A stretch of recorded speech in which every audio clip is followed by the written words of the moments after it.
नमस्कार, breaking news देख रहे हैं आप और मैं हूं आपके साथ परवीन शेख। इस वक्त संभल से एक नहीं, दो नहीं बल्कि तीन बड़ी खबरें सामने आ रही हैं। संभल में दनादन बुलडोजर गरज रहा है जिससे बर्क की चीखें अभी से निकलने लगी हैं। और इस बीच संभल हिंसा को लेकर अदालत का जो फैसला आया है उसमें 12 पुलिस अधिकारियों के खिलाफ एफआईआर दर्ज करने की मांग जो की गई थी उसे मान लिया गया है। और इसको लेकर संभल से ही जो समाजवादी पार्टी के सांसद हैं जियाउर रहमान बर्क, उन्होंने कहा है कि कानून से बड़ा कोई नहीं हो सकता और अदालत के फैसले का स्वागत किया है। और इस बीच सीएम योगी का भी एक बड़ा बयान सामने आया। उन्होंने साफ कहा है कि जो भी कानून को तोड़ेगा उसको हम तोड़ेंगे, यानी चौराहे पर उसको लटका दिया जाएगा। योगी और जियाउर रहमान बर्क के जो बयान आए हैं उसमें कई विरोधाभास भी हैं और एक तरफ से मौलाना गैंग और सीएम योगी फिर से आमने सामने नजर आ रहे हैं। इस पर ज्यादा चर्चा के लिए मेरे साथ जुड़ रहे हैं मेरे सहयोगी नवेंदु। जो ये खबर आई है, एक नहीं दो नहीं बल्कि तीन बड़ी खबरें संभल से ही आ रही हैं। पहले बुलडोजर एक्शन की बात कर लेते हैं।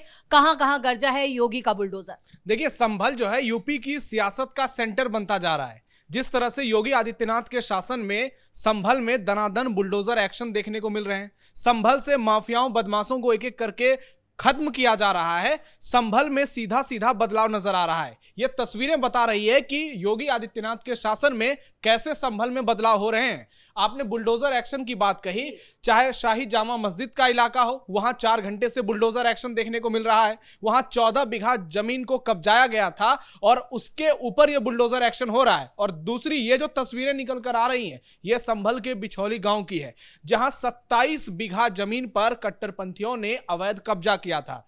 और इसी को लेकर प्रशासन ने पहले नोटिस थमाया, फिर इनको चेतावनी दी, लेकिन इसके बावजूद इन लोगों ने प्रशासन की बात नहीं मानी और ये छाती तान के वहां खड़े रहे। इन्होंने कहा कि हम खाली नहीं करेंगे। तो फिर योगी आदित्यनाथ की पुलिस ने बताया, खाली कैसे करोगे ये हम तुमको बताते हैं। और फिर अभी धीरेन्द्र कुमार सिंह जो तहसीलदार हैं, उनकी अगुवाई में 20 से ज्यादा अधिकारी वहां पर पहुंचे हैं और बड़े पैमाने पर यह बुलडोजर एक्शन हो रहा है। क्योंकि 27 बीघा जमीन का मतलब आप समझ सकते हैं कि कितना बड़ा यह प्लॉट होगा। और ये जो गैंग है, कब्जा गैंग, इसकी मानसिकता कैसी होगी।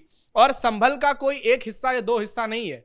पिछले कुछ समय से आपने देखा होगा कि संभल में लगातार बुलडोजर एक्शन हो रहा है। और इसी बुलडोजर एक्शन के कारण 24 नवंबर 2024 को एक बड़ी हिंसा हुई थी, जिसके बारे में आपने दर्शकों को जानकारी दी। और उसी हिंसा के बाद से संभल जो है यूपी की सियासत का सेंटर बन गया है और लगातार संभल पर नजरें रहती हैं, क्योंकि हर दिन आपने नवेंदु ये 3 तस्वीरें हम अपने दर्शकों को दिखा सकते हैं। 4 तस्वीरें आप बता रहे हैं कि जिस तरह से बड़ी खबरें लगातार संभल से आ रही हैं। सीएम योगी का बयान आया, उसका तो हमने आपको जिक्र कर दिया। ये देख सकते हैं कि किस तरह से ये पीला पंजा जो है वो भू माफियाओं पर गरज रहा है। इसके विरोध में कुछ लोग वहां प्रशासन का विरोध कर रहे हैं कि आप बुलडोजर एक्शन की कार्रवाई क्यों कर रहे हैं, आपको वापस लौटकर जाना चाहिए। लेकिन योगी आदित्यनाथ के शासन के जितने भी लोग हैं, उन्होंने सीधा सीधा कह दिया है कि अगर सरकारी जमीन पर अवैध अतिक्रमण करोगे, अगर सरकार से टकराने की कोशिश करोगे, तो फिर योगी मॉडल के तहत तुम्हारा इलाज किया जाएगा। यह डराने और धमकाने की जो नीति है, इसको पीछे छोड़ दो, क्योंकि अब सत्ता में अखिलेश यादव नहीं है, अब योगी आदित्यनाथ हैं। जैसे अखिलेश यादव के समय में ये लोग मिलकर उपद्रव करते थे और कैसे पुलिस कर्मियों की नहीं चलने देते थे। उनके समय में डीएम एसपी तक एक जाति विशेष के लोगों का इतना दबदबा था कि कोई भी कार्रवाई शुरू होने से पहले खत्म हो जाती थी। लेकिन आज देखिए, ये तस्वीरें बता रही है कि योगी के अधिकारियों का हौसला कितना बुलंद है और इन्होंने यहां से तमाम उपद्रवियों को खदेड़ा और एक्शन जारी है। और यह बुलडोजर अभी कई घंटों तक चलेगा, जब तक कि यह 27 बीघा जमीन पूरी तरह से कब्जा मुक्त नहीं हो जाएगा। और इसके लिए पुलिस ने इनको बहुत पहले नोटिस दे दी थी, लाल निशान लगा दिए गए थे, महीनों से इनको वार्निंग दी जा रही थी, लेकिन कब्जा करने की इनकी पुरानी आदत है जो जाती नहीं है। तो अब योगी की पुलिस ये छुड़ाने के लिए जी जान से लगी है और बहुत जल्द संभल जो है वो कब्जा मुक्त हो जाएगा। नवेंदु, इस बीच एक और बड़ी खबर आई, वो कोर्ट से खबर आई है संभल हिंसा को लेकर पुलिस अधिकारियों पर एफआईआर जो है वो दर्ज की जाएगी। क्या है ये पूरी खबर? देखिए, सीओ अनुज चौधरी उस समय पद पर तैनात थे संभल में जब हिंसा हुई थी 24 नवंबर 2024 को। और सुबह 7 बजे जब बुलडोजर एक्शन हुआ था, तब कट्टरपंथियों की भारी भीड़ शाही जामा मस्जिद के बाहर इकट्ठा हुई थी। उसके बाद व्हाट्सएप मैसेज के जरिए पूरा गैंग बनाया गया और फिर मैसेज फैलाया गया। जियाउर रहमान बर्क उसमें मुख्य आरोपी हैं, जो चार्जशीट दाखिल की गई है। और उसके बाद संभल में हिंसा हुई।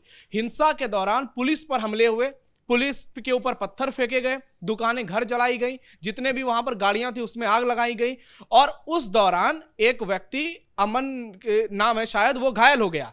और अब उसके पिता ने सीओ अनुज चौधरी के खिलाफ सीधे सीधे कोर्ट में जाके शिकायत दर्ज की थी। तो सीजीएम कोर्ट ने ऑर्डर दिया है कि अनुज चौधरी पर एफआईआर होनी चाहिए। उनके साथ अमित तोमर जो थाना प्रभारी थे उनका भी नाम है, और 12 से 15 पुलिसकर्मियों का नाम शामिल है कि इनके ऊपर एफआईआर होनी चाहिए। हालांकि संभल के एसएसपी फिलहाल जो है रवि बिश्नोई, उन्होंने स्पष्ट कर दिया है कि कोर्ट का निर्णय ही गलत है, हम इसको हाई कोर्ट में चुनौती देंगे और फिलहाल हम किसी के ऊपर एफआईआर लिखने नहीं जा रहे हैं। यानी अनुज चौधरी के ऊपर एफआईआर नहीं लिखा जाएगा। संभल पुलिस ने यह साफ साफ स्पष्ट कर दिया है। लेकिन यहां सवाल उठ रहे हैं, क्या अनुज चौधरी की इसमें कोई गलती है या फिर नहीं है? क्योंकि जनता की अदालत हो या फिर सरकार की नजरों में तो देखिए अनुज चौधरी को अभी प्रमोशन दिया गया है और वो एसपी बनाए गए हैं। तो ऐसे में क्या आगे चलकर अनुज चौधरी के साथ कुछ गड़बड़ होने वाला है? क्या उनके नौकरी को कोई खतरा होने वाली है? यह तो वक्त बताएगा। लेकिन फिलहाल योगी पुलिस ने यह स्पष्ट कर दिया है कि हम अनुज चौधरी पर कोई एक्शन नहीं लेंगे, क्योंकि उन्होंने दंगाइयों के खिलाफ गोली चलाई थी, दंगाइयों के खिलाफ कार्रवाई की थी। और हमारी नीयत यही है, हमारी नीति यही है कि हम दंगाइयों के खिलाफ लड़ने वाले हरेक के खिलाफ एक्शन लेते, हरेक को आगे बढ़ाते हैं, और जो दंगाई होते हैं उनके खिलाफ एक्शन ऐसे ही लेते हैं और लेते रहेंगे। 2027 विधानसभा चुनाव अब ज्यादा दूर नहीं है, लेकिन जिस तरह से ये लोग सियासी पिच तैयार कर रहे हैं, चाहे वो अखिलेश यादव हो या बीजेपी की तरफ से जो तैयारियां हैं वो भी इसी तरफ इशारा कर रही हैं। लेकिन इस बीच जो संभल से सांसद हैं जियाउर रहमान बर्क, उनका एक बड़ा बयान आया जो कोर्ट का फैसला है, उन्होंने कहा उसका स्वागत करते हैं। लेकिन ये छोटी सी राहत क्या यहाँ पर इसे कहें कि एक तरह से ये सीएम योगी के अगेंस्ट इसको मुद्दा बनाया जाएगा?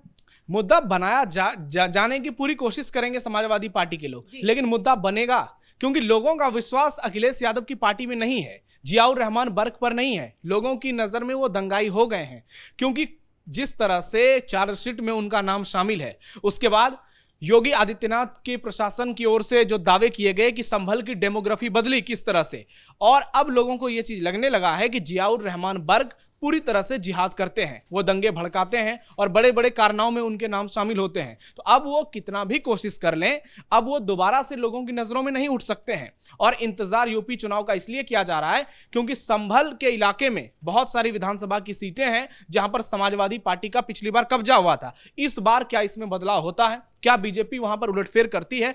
क्योंकि योगी आदित्यनाथ ने सीधे सीधे कहा है, उन्होंने दावा किया है कि हमने संभल की स्थिति को बदला है, हमने संभल में विकास की रफ्तार को तेज की है, हमने संभल के लिए मेडिकल कॉलेज का नाम दिया है, इंजीनियरिंग कॉलेज का नाम दिया है, और हमारे समय में हिंदू और मुसलमानों के बीच कोई फर्क नहीं देखा गया है, जो कि एक दौर में देखा जाता था जब संभल से हिंदुओं को पलायन कराया जाता था, उनके साथ मारपीट होती थी। लेकिन अखिलेश यादव के समय में ये चीजें नहीं बदल पाई, और योगी आदित्यनाथ जब शासन में आए तो उन्होंने संभल को सुधारा। और जियाउर रहमान बर्क पर अक्सर वो हमलावर रहते हैं।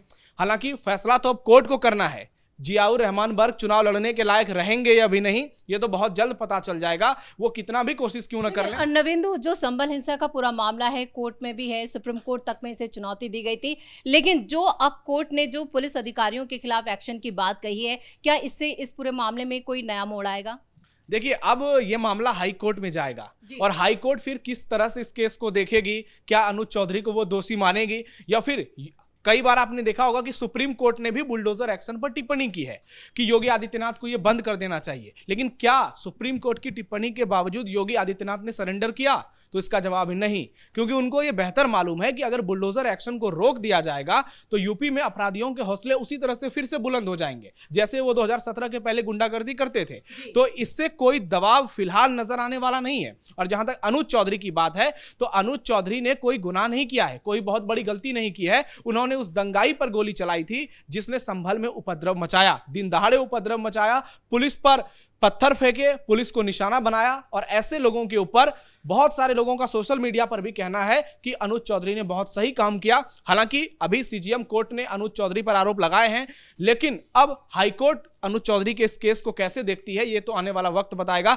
लेकिन एक बात तय है, आपने सियासत की बात की तो योगी आदित्यनाथ के बयान को भी इसमें देखना बहुत जरूरी है, क्योंकि उन्होंने अभी अभी कहा है कि जो भी अपराधी होंगे, जो भी यूपी में सुरक्षा व्यवस्था से खिलवाड़ करेंगे, अगले चौराहे पर उनको उल्टा लटका दिया जाएगा। जो बहन बेटियों के इज्जत के साथ खेलेंगे, जो व्यापारियों के लिए असुरक्षा पैदा करेंगे उनका इलाज हम अगले चौराहे पर कर देंगे। यानी एक और अखिलेश यादव की ओर से बयानबाजी की जा रही है कि ये जो बुलडोजर एक्शन है ये मुसलमानों के खिलाफ है, ये मुसलमानों को डराया जा रहा है, उनके अधिकार छीने जा रहे हैं। दूसरी ओर योगी आदित्यनाथ हैं जो डंके की चोट पर कह रहे हैं कि हम इसी तरह से एक्शन लेते रहेंगे, चुनाव हो ना हो उनको कोई फर्क नहीं पड़ता है। 2027 में चुनाव है, इसके बाद 29 में चुनाव है, और ये दोनों चुनाव कितने इंपॉर्टेंट हैं। पहले तो 27 में योगी आदित्यनाथ बीजेपी का चेहरा होंगे, यह तय हो चुका है, और बीजेपी के लिए एक बड़ा एडवांटेज है, इसलिए योगी बार बार इस मुद्दे को उठाते हैं। और अखिलेश यादव जानते हैं कि जब तक योगी आदित्यनाथ को बैकफुट पर नहीं लाया जाएगा तब तक उनके पास कोई मौका नहीं है। अब उनका पीडीए भी फ्लॉप हो चुका है, बुलडोजर एक्शन पर तो अब जनता ही योगी आदित्यनाथ के साथ है, तो ऐसे में वो करें तो करें क्या, उनके पास कोई चारा नहीं है, इसलिए केवल बयानबाजी करनी है। और इसी बयानबाजी से अगर उनकी तकदीर बदल जाए तो बहुत अच्छी बात है, लेकिन फिलहाल वो नजर नहीं आ रही है। फिलहाल यूपी में एक ही चीज नजर आ रहा है, वो है प्रदेश का विकास, और योगी आदित्यनाथ जो ताबड़तोड़ एक्शन ले रहे हैं, ताबड़तोड़ फैसले ले रहे हैं, चाहे संभल की बात हो, अयोध्या की बात हो, बरेली में 300 घरों पर बुलडोजर एक्शन किया गया, तो इससे आप समझ सकते हैं कि योगी आदित्यनाथ की सरकार का रुख स्पष्ट है कि जो लोग कानून से खिलवाड़ करेगा, जो अवैध कब्जा करेगा, जो बहन बेटियों की इज्जत से खेलेगा, जो प्रदेश में अराजकता फैलाएगा, उसके खिलाफ सिर्फ दो ही नीति अपनाई जाएगी, वो है बुलडोजर एक्शन और एनकाउंटर की पॉलिसी। और वही बड़े पैमाने पर देखने को मिल रही है, जिससे कट्टरपंथियों और जिहादियों के गैंग में जबरदस्त खलबली है, और संभल की तस्वीरें इस बात की गवाह दे रही हैं। रविंद्र, तमाम जानकारी के लिए बहुत बहुत धन्यवाद। तो संभल से एक नहीं दो नहीं कई बड़ी खबरें सामने आई जिनमें बुलडोजर एक्शन जारी है, तो उसी साथ यहां पर संभल हिंसा को लेकर भी सीजेएम कोर्ट का एक फैसला आया, जहां पुलिस अधिकारियों पर एक्शन की बात कही गई है। और इस बीच सीएम योगी आदित्यनाथ ने एक बार फिर दोहराया है कि जो भी कानून के साथ खिलवाड़ करेगा उसके साथ इसी तरह से सख्ती बरती जाएगी, यानी कानून के साथ खिलवाड़ करने वालों को बख्शा नहीं जाएगा। यानी एक बार फिर संभल सुर्खियों में जरूर है अपने बुलडोजर एक्शन को लेकर और संभल हिंसा को लेकर, लेकिन लगातार जिस तरह से फैसले सीएम योगी ले रहे हैं उससे भी विपक्ष में काफी हड़कंप मचा हुआ है। बड़ी खबर में मेरे साथ इतना ही। कैमरामैन राजकुमार के साथ मैं परवीन शेख, कैपिटल टीवी।